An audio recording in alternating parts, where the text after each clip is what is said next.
allegiance to the flag of the United States of America and to the republic for which it stands, one nation, under God, indivisible, with liberty and justice for all. Okay, let's start with the approval of minutes. Has everyone had an opportunity to look at the minutes? Do you have any corrections, changes, or anything that you'd like to add? Hearing none, I look for a motion to accept. Second? Second. Okay, that was Paul House and seconded by Ed Gilson. Okay. Since Jess is new, she doesn't know our names that well, so I want to make sure that she knows who's saying what. It's pretty easy this time because you only got 4 of us, you know. Alrighty, let's go right into the first resolution. Authorizing budget modifications to transfer ARPA funds within workforce development budget to support manufacturing and automation. This money is a motion to discuss. Second? Second. Paul and Noel. And let's, what this is it's helping city BOCES with a new summer program to help kids that basically are just graduating from high school that haven't already locked in a job or future education. So it's summer, it's a 6-week course, and the money that it's going to be costing us, well, it goes from July 7th to August 14th, and the money will be coming out of ARPA funds and the workforce development budget. Is there anything we need to add to that, Rachel? So this is actually the kind of kickoff program of the new lab out at City that the county invested in. So we figured this was a good way to try it out, really see how the programs are working. And we are reaching out to local businesses so they can get in front of businesses and get employment once they're completed with the training. Yeah, I saw something about like the last week of the class, you've got the employers coming in to interview these kids that have gone through the courses. Yep, my staff's going to go in and do resume and interviewing workshops during the program whenever we see their little at the time, and they're able to do that, and then get them done. Great way to start these kids young, get them to become adults that actually want to work. Yep, and we're recruiting those kids that have no plan and are going, oh gosh, it's almost June. What do I do? Manufacturing and robotics. Yes. Any other comments or questions, Ed? I assume this is just a lateral move of money within the ARPA lines of being previously allocated. Yeah. Hearing no other questions, all those in favor? Aye. Opposed? Passed. EP2, resolution fixing time and place for public hearing relative to proposed County of Oswego Local Law Number 2 of the year 2025, establishing a registration system for short-term rental units in and for the County of Oswego. These are the 6 or less rooms. The state has brought this out with. Motion to discuss. Second, first by Noel, then by Ed. This is a state law that has come out allowing counties to buy into the fact that we'll be able to get bed tax for those that up to now have not had to pay it. For 6 or less units, it'll bring a lot of money to us. It's only fair that these units do pay for it because they're getting all the benefits of all the advertising that we do to bring them here, to bring the people that want to go to the Airbnbs, as well as the fact that it's only fair for apples to apples and oranges to oranges because the motels, the big ones, are paying it. So let's have everybody pay for it. Any questions or comments? Mel, it's not necessarily 6 or fewer units. We have to have a registry in order to collect sales and occupancy tax on short-term rentals. Okay. We've asked the state legislature to remove the 6 or fewer units. There are short-term rentals that fall within that separately, but there's also a subset that aren't short-term rentals in that. So it's separate from the hotel occupancy tax law. This establishes a registry. The clerk will accept the applications. Tourism will run it. The fees are set by state law. As far as I can tell, this is the first county law that has been adopted, or that has been published pursuant to the new changes in state law. Because we will have a registry, we will be allowed to collect occupancy tax of 4% plus sales tax should be collected whether or not we have a registry. But this will help improve sales tax collections because we'll have ideas of where these registries are. So this is the first step. This is the first step. First step, getting our The registry that we legislature- take care of. Yes, the short-term rental tax is automatic once you have a registry. We're cleaning up the hotel occupancy tax law. There are differences in definitions under state law for hotels that we will address when we amend the occupancy law. But this also has some enforcement provisions in it if people don't register with the AP's office or our office.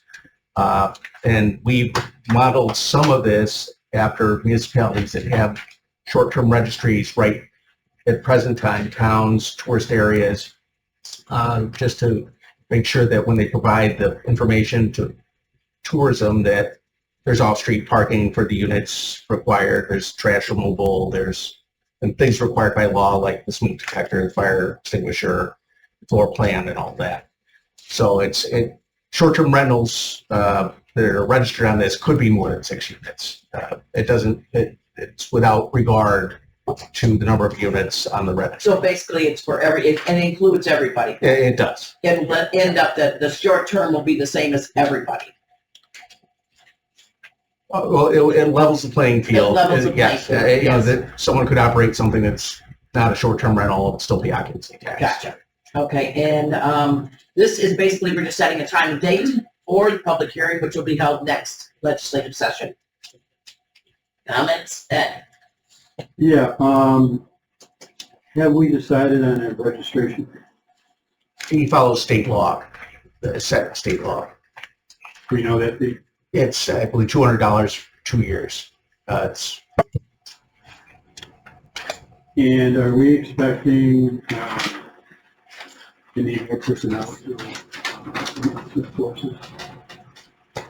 Jim? So yeah, I can definitely speak to that. So we have a software contract currently that allows us to collect a lot of the data.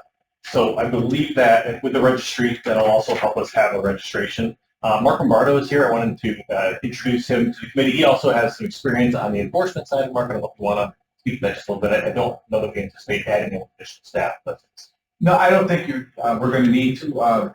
Previous to what I'm doing now, I was in the treasurer's office in charge of occupancy tax, so I do background in that. I believe a lot of this will be provided by the online service themselves, will be providing us the information and the data. This program will be able to just make sure that it's current and hit that place. So I don't think there's going to be need for any more personnel. Set it up so the clerk already has systems to receive money and process packets for permits and things like that. And just add this and get $10 out of the fee for processing the permit, and then they go to tourism for review. So the balance of the registration would go to tourism Correct. In a revenue line. as just rentals, Yeah, right? it's a separate line from the occupancy tax line. So the revenues, And are we allowed to use any of that for administrative offset yes. percentage? Well, whatever expenses we need to enforce the law can come out of that. But we'll see. The state law is designed so that there's warnings initially, an opportunity for people to get registered. If people have booked stays and this law isn't in effect, this law doesn't affect their stays that are already booked, and there's a grace period, if you will, to allow those to continue and get ramped up. Obviously, once this passes, it gets filed in Albany. The county has to, create paperwork, the software, and everything else, which may be some lead time. Thank you. Yeah. Just knowledge. Any other questions or comments? Hearing none, by motion to accept. I'll make that. Ed? Bob? Thank you. All those in favor? Opposed? Passed. Resolution 3, resolution transferring funds from unappropriated fund balance to capital project number 0524. What this is motion to discuss. Bob, second. Noel. This is a capital project for broadband, and we have now got boots on the ground. A lot of things are happening, and as with boots on the ground, expenses are occurring. The grants of money has not come in yet, so what this is that they're asking for a gap money to take care of the gap until the funding comes in from the grants. It'll be in the amount of $250,000 that we take out of unappropriated funds, which as soon as the grants come through, then it would be returned. Any other questions? This is something I wanted to add, is it's very important that we do this because we have to spend those ARPA funds by December of next year. So we don't want to say, oh, well, wait until we get the grant funds. No, we got to get going. Okay. I know there's no guarantees. I heard Trump's speech that he can guarantee the interview intent. But I am concerned with federal funding that's coming through. And this leaves us a little, I think if you go ahead with this, what protection do we have with funding? Well, if it's federal funds, obviously if federal government cuts that, there's not much if it's passed through the state. The county is also looking at getting bond anticipation notes for bridge financing, because even if the grant disbursement agreement is signed today, first funds aren't anticipated until around August. And this capital project addition is to supplement the ARPA funds that are already in and committed to two prime contractors for engineering and operation of the network. There's some incidental expenses with different vendors that will need. My understanding that none of that $2 million can be used. That's correct. Yeah. Right, $4 million. Yeah. And that's allocated already under ARPA, the eligible expenses. So this covers what is beyond those contracts, that short-term expenses. Once the bond is in, we'll be able to replace these. And then once the grant money comes in, we'll replenish repay the bonds at different stages. They may be stepped over the next year and a half. So there's a lot of moving money, say the least here. We're creating a cycle. Bond money will be reimbursed. We have to spend it first, and apply for the reimbursement, comes back, pay the bond, moves in a cycle. So That way we don't have to buy on all 29. Which, once again, goes back to the fact that we don't have the luxury of waiting to see what's happening with the federal, because those ARPA funds have to be spent. So we really are on a timeline. So sure, we could sit back, but then we would lose the ARPA funds. Well, not only ARPA funds, but the Connect All funds The need to be Connect spent All as well. funds, too. So So really, we're that's the main You gotta get it done by. funding source for the project. Yeah. One thing I would just add is that understanding that there's a lot of different federal funding out there that's sort of already been cut and at risk. I would say that on the broadband side, that is one thing that's been sort of supported because these are really projects that help rural areas. And so I guess of all the things on sort of the spectrum, this would be one of the ones I feel is probably a little safer because of that. But obviously, we'll see. thank you. No one really knows. Any other comments or questions? Hearing none, do I have a motion to accept? Paul? Second? Noel? All those in favor? Aye. Aye. All those opposed? Passes. Going right on to resolution number 4. Resolution authorizing the chairman of the legislature to be empowered to act on behalf of Oswego County as the authorized official. This is for a grant that we are reaching out to the northern border. Is it a coalition? What is the whole title of that, Bill? The Northern Northern Oregon, the regional commission. Regional Commission. And they need to have an authorized person to represent the Oswego County. And we're saying, we thought the chairman of the legislature would be a great person to do it. So we're authorizing him. Motion to discuss? Second? Paul and Ed, and any other questions or comments about it? Hearing none, motion to accept. Paul? Second? Noel? Okay, going on, All those in favor? Opposed? Passed. EP5, resolution awarding professional service contract, one-stop operator. Motion to discuss. Paul, second. Okay, what this is, it's a federally required, contract for this one-stop operator. It is through Workforce. And what it is they correlate all the other workforce developments together to communicate, to get best practices between them. As I say, it is a federally mandated in order to get grants. Any other comments from that, Rachel, or? So Action Collaboration that put in, the proposal for this, Zoe Vandermeulen, she is our current one-stop operator and has been since, 2021. The last contract that we did, that was on the board with her city, so I know. But she's actually the one-stop operator for 5 different local workforce development boards, and she used to sit on one of them as a chair, actually for the private sector. She's very knowledgeable on NOAA, and she does a great job at coordinating all the partners in the area, but then also, like you said, sharing the best practices across. And it's up to $5,000 on the contract. In the last couple of years, it hasn't even reached $5,000. It's just her hours that she puts into it for her. So it's small, but required. Comments? Hearing none? Motion to, wait a minute, did I do a motion to discuss? I did that, right? Okay, motion to accept. Okay, we have, all 3 of them want to do it, so you can put whoever's name there, we got it covered. Going right on to EP6, resolution appointing members to the Oswego County Planning Board. Motion to discuss, Paul, second. Noel. Okay, we have, let me see if I've got the list. Yes.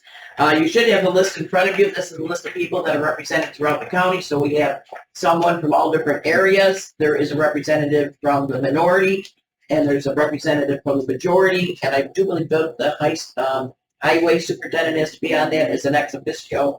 I believe I have to run the meeting. We haven't had this in years, but it is time that we redid it. It is, it's very important. We have one priority, and that would be to get a member elected to sit on the board for the port. And then when the board meets, planning board meets, they will discuss how to proceed from there. Any questions? Ed? I'm just questioning why there perhaps wasn't anybody interested from the town of Richland. Richland has been extremely active in the planning board. They've had confidential claims for years. Unlike some of the representatives on here, I can see why you want some of them on here, because they do nothing. But I would have thought that they, because of their dedication to planning, that there's no one interested. Yeah, I can speak to that. So we have a very active, in my updates, I'll chat and touch on that, but we just started and really had our first 2 meetings for our countywide comprehensive plan update, and we have a very active steering committee, and we do have members from each community on the steering committee. We're meeting once a month.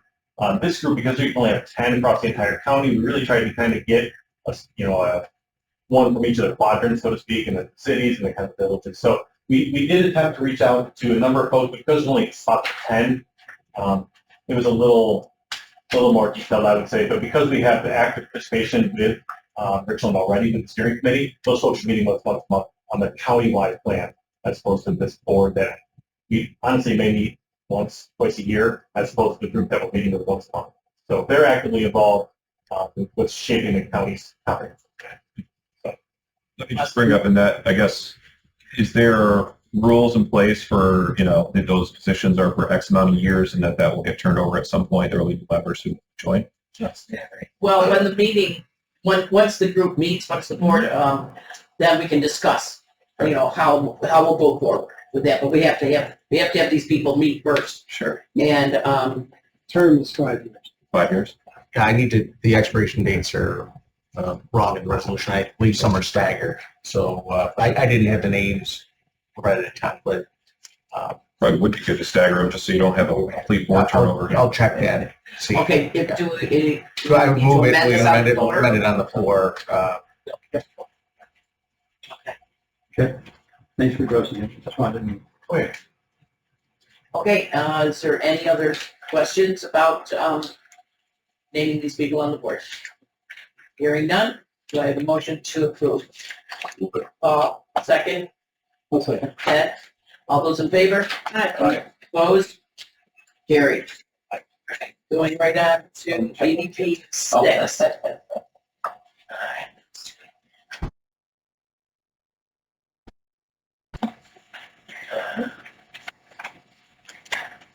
Resolution of, oh, that was 6, I'm sorry. Go right on to number 7. Number 7, resolution fixing time and place for public hearing relative to the requests of landowner inclusion with the existing certified agricultural district pursuant to New York State Agriculture and Market Law, Section 303B, as amended. Motion to discuss. Okay, Ed will second, Noel made the motion. We met last week as the Committee for Farmland Protection, and I'm very pleased to say that all the applicants that applied, we did approve. They have to apply. We have a real property, has to show us maps, and we have 32 parcels that'll be accepted with 1,522 acres will be added to our agricultural district. And this is the most we've had in years, and I do believe it is because Micron is out there. There's a lot of talk about buildings coming in, housing development coming in, and people that have had their land as farms for years, they just had all farm around them. They never thought about it. And now this, remember, is nothing to do with tax exemption. This is strictly to give those farms the right to farm. As long as they are using accepted practices, they cannot be kicked off the farm. They can't be stopped of turning the milk pump on at 4 a.m. or the combine going at night, as long as they're following accepted practices. Comments? I had a question about, is it sort of all over Oswego County, or is it primarily targeted in a certain area? Like where's the acreage coming in from? All over. It's Okay. mainly up north. Okay. I'd say most of them came from north, as I recall. But this is a lot of people that have had the land and they've decided, I want to be protected, which is good. I love it because that's 1,500 acres of guaranteed agricultural land and not any more wetlands. So this is very good. But this is basically just setting the time and place for the public hearing, which will be held at our next June legislative meeting. Do I have any other comments or questions? Hearing none, a motion to accept. Second. Noel. Okay, all those in favor? Aye. Opposed? Passed. All right. Now let's get right into the fun part. We're going to learn a lot. First, we'll go over the bid for Access Oswego County Demand Response Transportation Services. Would you like to speak on that? Yes. Heather? So Access has been a little bit overwhelmed with that are received during. They've also been getting a lot of requests for weekend transportation because Central's buses, the routes in Mexico were cut on the weekends, and then go on weekends. So we go through the area.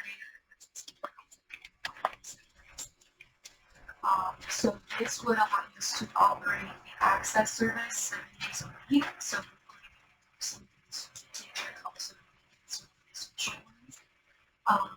but allow people to get to those important destinations on weekends as well. So that's the thing, to get to a source, we need to get to the venue.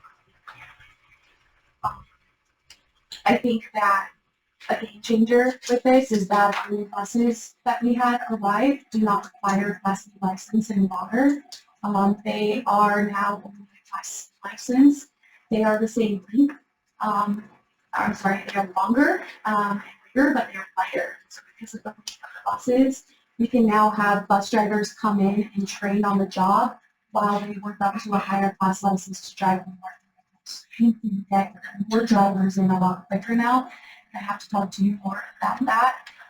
But I know I want to bring that up because we're staff drivers to we are still in the final round.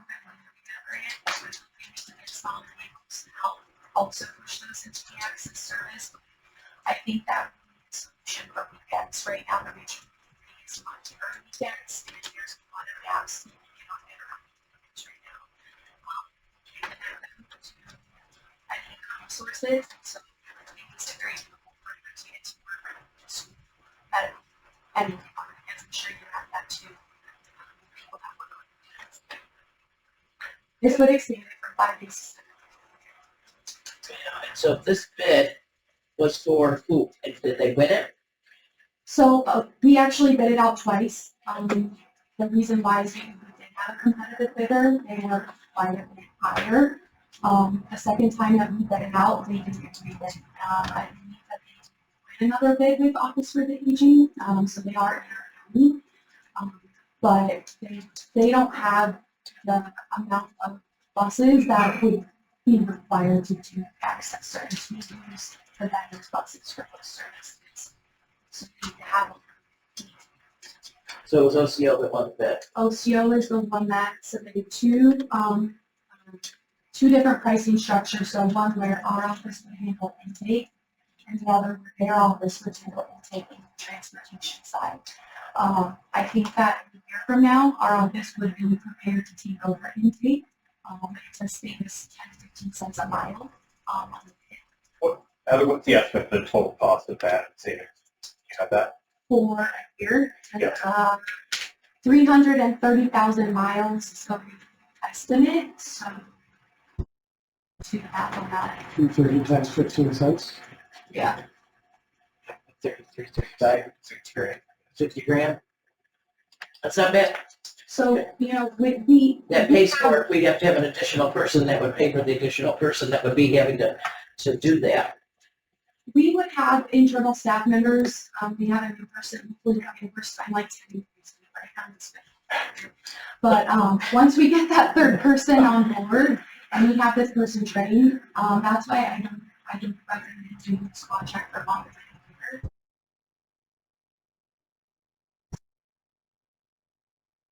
Next year to see if we can that second our situations like but I would like to have the service for a year. Have to have it, so. Okay. Any questions? Motion to accept the bid? Paul, second. Second. Anybody? Ed, thank you. All those in favor? Opposed? Kind of on back to the top. I know. She tried. She did it too. Both the options. Yeah. Did you say yes vote? That's a yes. All right. Thank you. All right. Okay, so let's go right into reporting. Operation Oswego County update. Sure, I got a lot today, so I'll try to move through them pretty quick.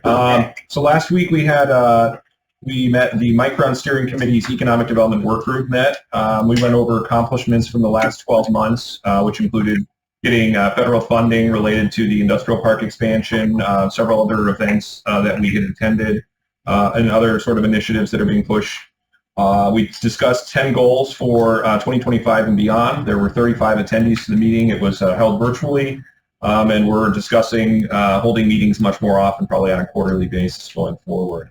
Other things I want to report on. So Operation Oswego County is going to be holding their annual meeting on June 19th. The invitations for that will be going out this week. That's going to be held from 8 to 10 a.m. at the Lake Ontario Event and Conference Center on, like I said, Thursday, June 19th. We are moving on to our next phase of strategic planning. We have retained Clear Blue Associates in partnership with Shinneman Foundation.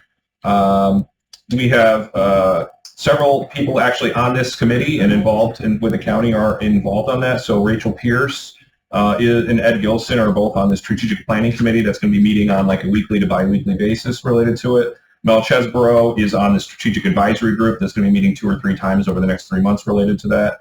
There's also going to be some opportunities from input from IDA members, so I'm sure I'll have Tim involved in that. He doesn't know yet, but he does now. So that'll be a good process, and part of that is kind of looking at just with everything going on related to the opportunities in Oswego County and upstate New York. Where should our focuses and priorities be? How should we look to continue growing the organization in the future? And then also looking at sort of, we talked before about rebranding for the organization, rebranding and that kind of thing. So exciting stuff related to that. I'll have more to report on that over the next several months related to that process.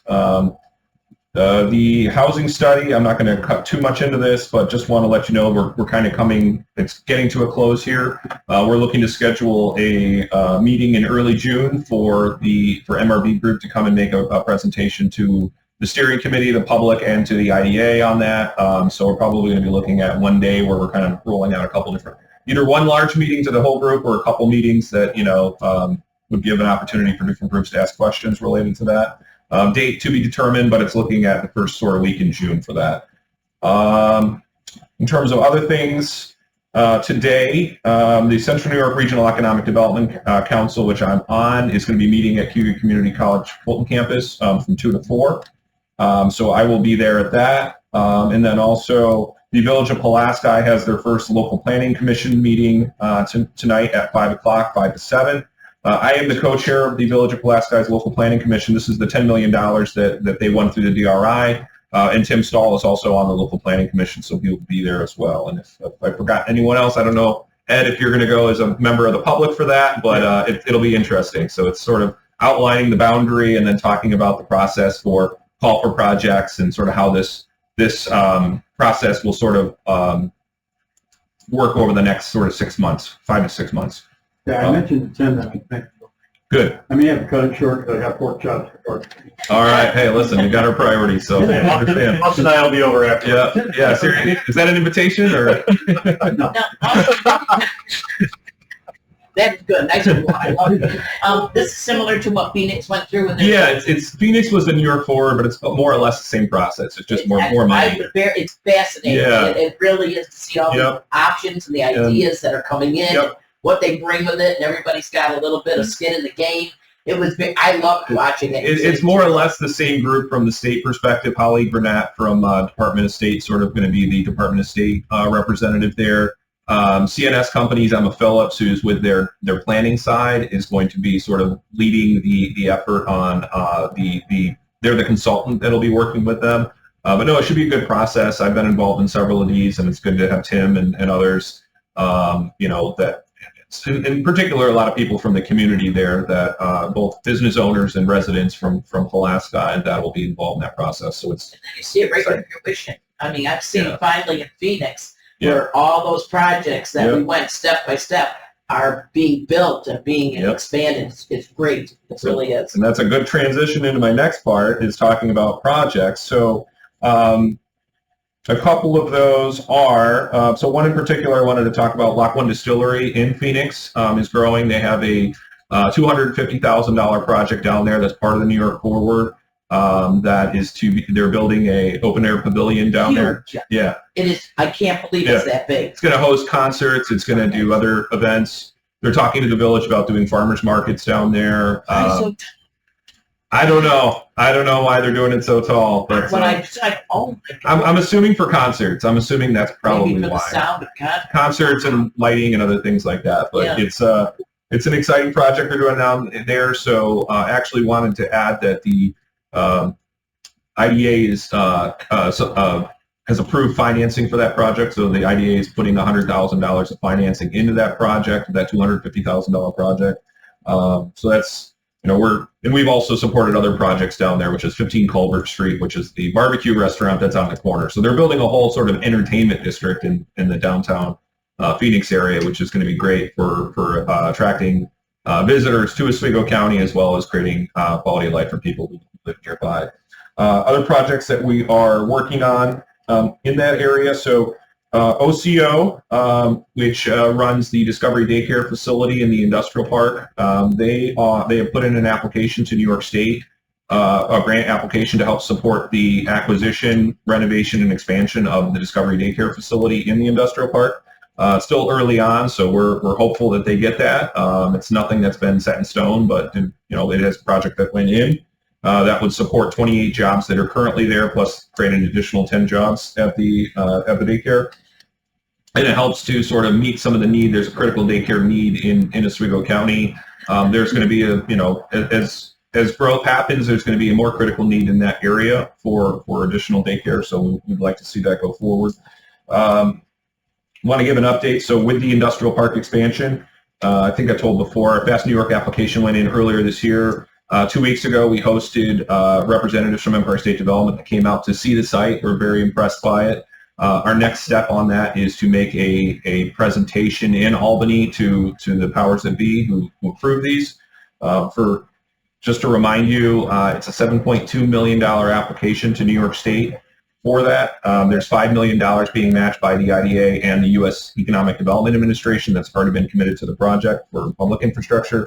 And so you're aware this Fast New York program we're applying for, this is the same program that put about $23 million into a site in the city of Rome that was just announced as the future home for Chobani's expansion. So when the state invests in these projects, they have skin in the game then to make sure that very high use projects go there, because they want to see their money that they've invested in it have a good return. So if we get this funding, we're going to have the state also as our partner helping to fill that park. So it's exciting stuff, but we got to get the funding first on that. So that's going forward. And then related to that, I'm going to be I'm a part of a 4-person panel discussion at New York State Economic Development Council in Cooperstown later this month. That's going to be talking about best practices for industrial park expansion. So out of the entire state and all the economic development organizations, our county and our organization has been selected as one of 4 to talk about best practices and really to discuss how to do this for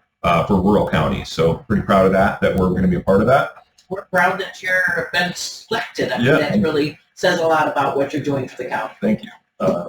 Other projects that we are working on, American Material Processing is a company that is looking to acquire a building in the town of Williamstown to expand their, they manufacture and refurbish machinery primarily for the quarrying and mining industry. And they are looking to buy a 40,000 square foot building there and make a small expansion there. That would be bringing over 20 jobs to the town of Williamstown. We're working with them, looking at financing, looking at potentially if incentives make sense. Based on how quickly they're moving, they may be moving faster than incentives can move. So we'll give you another update on that in the future, but that looks very promising. Working with the new owners of Bex Hotel, which are the Furlongs. They have acquired that building, and they are also, they've had some of the grants that were awarded through Restore New York, they're in process of having those turned over, assigned to them as part of that project. So they're moving forward with the original developers' plans, looking to create a restaurant and cafe in the first floor, and then also looking at doing some apartments and short-term rentals in the upper floors. So really, in bringing that corner back to life, which will then spur other development around it in the village. That's about $2.8 million to $3 million project. Depends on how things shake out related to some of the SHPO requirements on it, but we're waiting to see that. Another project that we are working on in the city of Oswego, Travery Manufacturing is a wood truss manufacturing company looking to move into the former Wiltsey construction building over on East Seneca Street. That's another project that has put in a grant application through ESD that we assisted. Waiting to see on that. But knowing the owner, they're committed and want to do this project, and I wouldn't be surprised if they acquire and close on the property before they have any idea if the grants are funded. So might have to be. I'm not sure. I don't think their grant application included site acquisition, so they're probably fine on that. I think it was primarily related to equipment. And then another one that you may have seen in the newspaper recently, Opal Gas and Energy. Remco is a company that is looking to build an ultra-pure CO2 manufacturing and bottling facility adjacent to Riverview Business Park and the former Addis ethanol facility. And then that would also generate, with the production of that ultra-pure CO2 for like the medical industry, for food, it would also produce about 32 megawatts of power, and it would also produce heat. So That project, it's on its own, it's going to create about 20 to 24 jobs, and it's going to be over a $200 million investment. But it also makes the adjacent properties more attractive because you're adding more power that's available in the area, and it potentially could be power behind the meter because of being adjacent to those sites. So it could be some more competitive cost power versus just going through the grid directly. And then also providing heat, which will help. So we're looking at projects that, are providing, that are spurring other projects and doing and that. And just the last one I wanted to mention, I know I'm taking a lot of time, is Selkirk Lighthouse. We're working with the owner there, Mike Marnell. He is going to the town of Richland related to the development of a new lodge on the site of the former hotel that was there.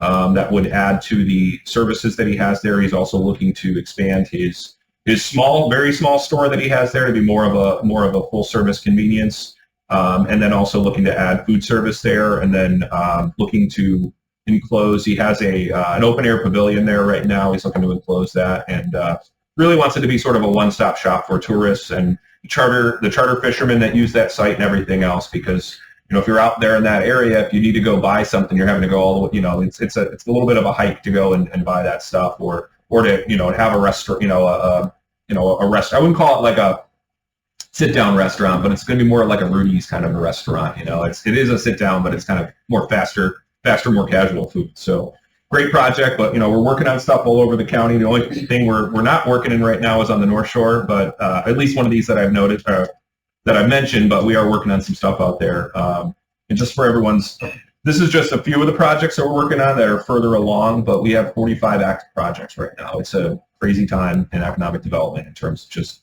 the amount of things that are coming, that are looking, that we're working on. So exciting stuff. Wow, very, very active, Austin. No doubt about it. Anybody have any questions to Austin? Before I stop, one last thing I wanted to mention on initiatives. You guys are aware already, Phil and I both serve on the Lake Ontario Marine Sanctuary Advisory Council.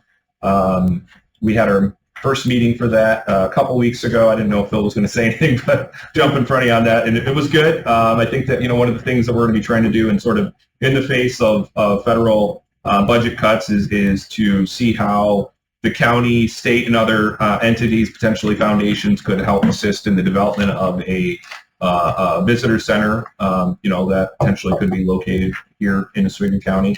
But that's one of those things that, was brought up briefly, but we're looking at that. And then I think the other thing right now with that is looking at election of officers for that organization. So that's going to be coming up here pretty quick too.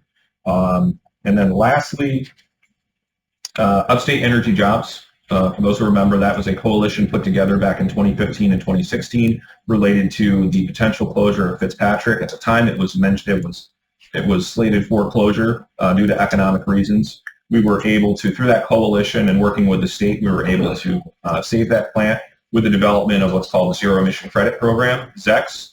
That program runs from 2019 through 2029. We have been in touch with Constellation that the state is looking to reopen that program. We're not sure. We think that it's to extend it, but they want to make sure that working through the coalition, which includes the trades, includes the counties, includes businesses, and other community leaders, that they understand the value of that program. One, for the long-term economic viability of the three nuclear plants here in Oswego County and the one in Wayne County, but also, there's been a lot of talk about a fourth nuclear plant potentially in Oswego County. Well, we need to understand kind of the phase one, keep our eye on the ball of making sure that the ZEC credit is extended, because without the ZEC credit being extended, the existing plants are an economic threat. And it doesn't make sense even talking about a fourth plant without that. So phase one is talking about extending the ZEC credit. Phase two is then, okay, we get that done. Let's focus on a fourth nuclear plant. So Cool. Now I'm done. Now you're done? No. Okay. Thank you so much, Austin. That is really great. It really shows all that is happening. It's very exciting in our county. Okay, Rachel, workforce development. All right, so we have our annual spring job fair, coming up on May 22nd. It's held at the Crystal Lake Ice Rink. We have upwards of 40 employers right now committed. We can actually fit close to 100 employees range. So if anyone knows of any businesses that's interested, they can just contact us. We're also currently still accepting proposals for work sites for somebody in employment. And we have a deadline of May 30th for any youth that are interested in participating as well. So in the 6 weeks, July and August, for 14 to 20-year-olds, for our state funding that we're still waiting to hear on. But last year we got about $460,000 for the program, and it tends to stay consistent. So we could fund upwards of budget about 120 to that level. So if there's any interest in that, all the information is on our website.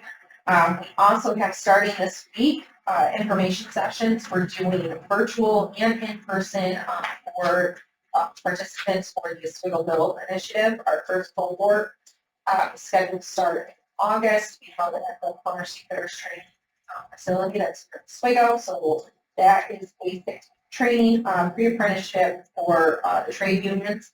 And what we heard at a regional meeting for CNY Build is Micron might be moving up their shovel-ready team from November into September. We're hearing it third party, but then we're hearing it. First time I've heard of getting sooner. Well, They were able to acquire all the wetlands. Yeah. Isn't there though some public hearing on that, on Micron? Isn't there something coming up where they're finally going over the impact to the They have their community? environmental impact statements in, and they're going to have a 45-day period to do that. And so part of that is related to, if they want to move their stuff up, they have to have that all done in time. But I thought there was a public hearing or something going on, because I saw a lot of reading There's about probably going to be people multiple. are very upset Yeah. that they've been looking for this and looking, and all of a sudden it's a Yeah. short period for everybody to read it. I don't know if that's going to be another monkey wrench in the whole thing. That's an Onondaga County Onondaga thing County they have thing. to deal with, not us. Yeah, okay, I like that. that's right. Okay. So staff's been busy too. We've had folks going out to career days at BBW High School, Central Square High School, doing mock interviews with students at Fulton and Oswego High School, and had two staff go to a regional work keys meeting in Rochester with Monroe and Genesee counties, sharing best practices, because both of those counties are going trying to meet the milestones so that they can be work ready for these too. So it is spread across the state.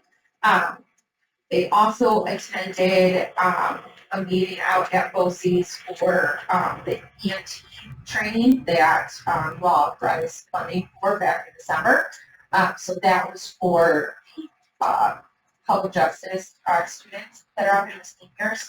They're looking to have 12, 13 new licensed EMTs coming out of that senior class. And Mentor Ambulance was out there that time. They're willing to take folks now once they graduate in June. We are partnering with ICP and Hugo Community College and bringing in SUNY apprenticeships and DOL apprenticeship for a child care assistant registered apprenticeship industry roundtable on June 4th at CPC to share information about child care assistant training with all of the child care centers across the county to hopefully get more interested in becoming child care assistants, so they would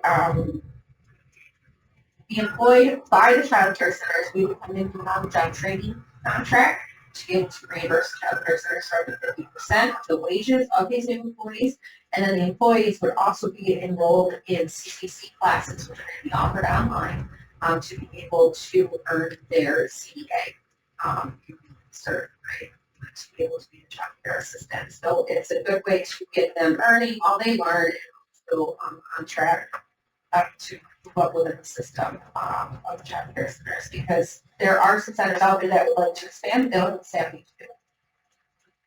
So we get more instructed that way, that'd be great. And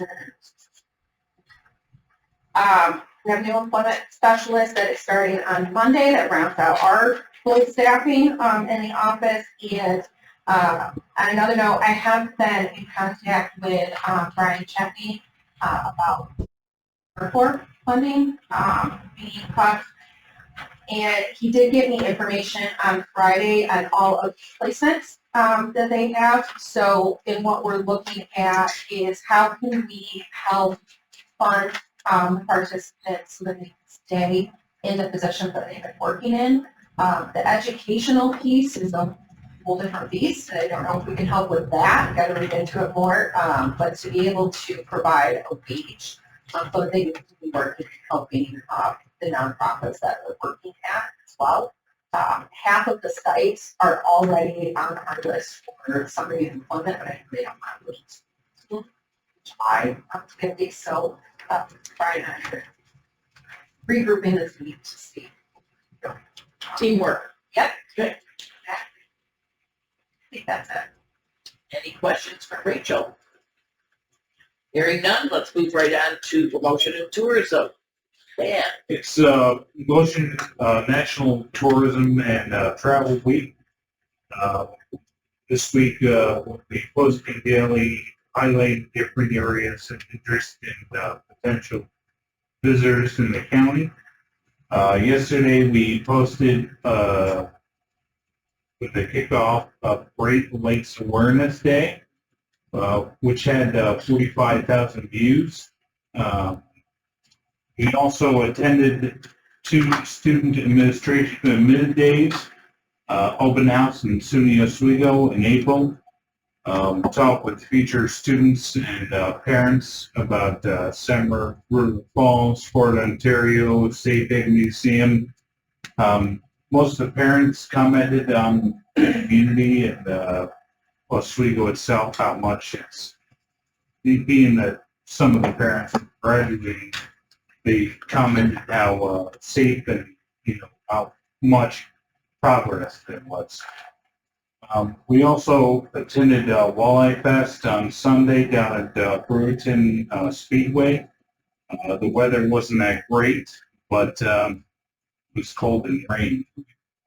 But many anglers participated in the event. We bought visitor guides, hunting guides, maps, tug brochures.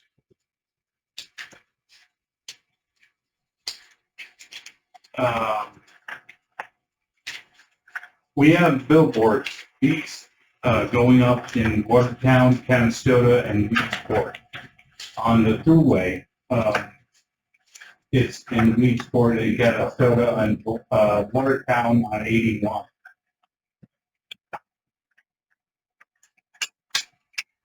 nice. Trying to, we went with pictures that people would see something, do something.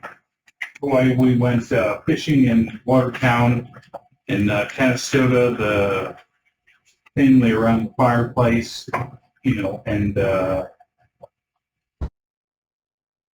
like Sam River Outfitters in Weedsport.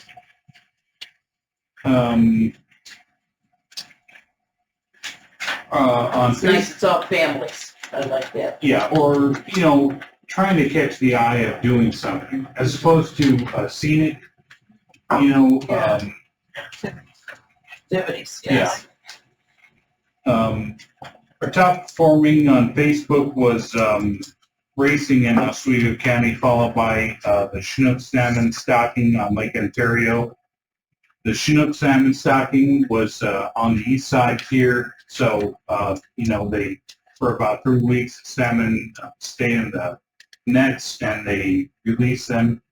One thing I kind of asked was how many died, necessarily. They're not necessarily in the nets. It's when they release them in the lake, they don't make it. Can't take the different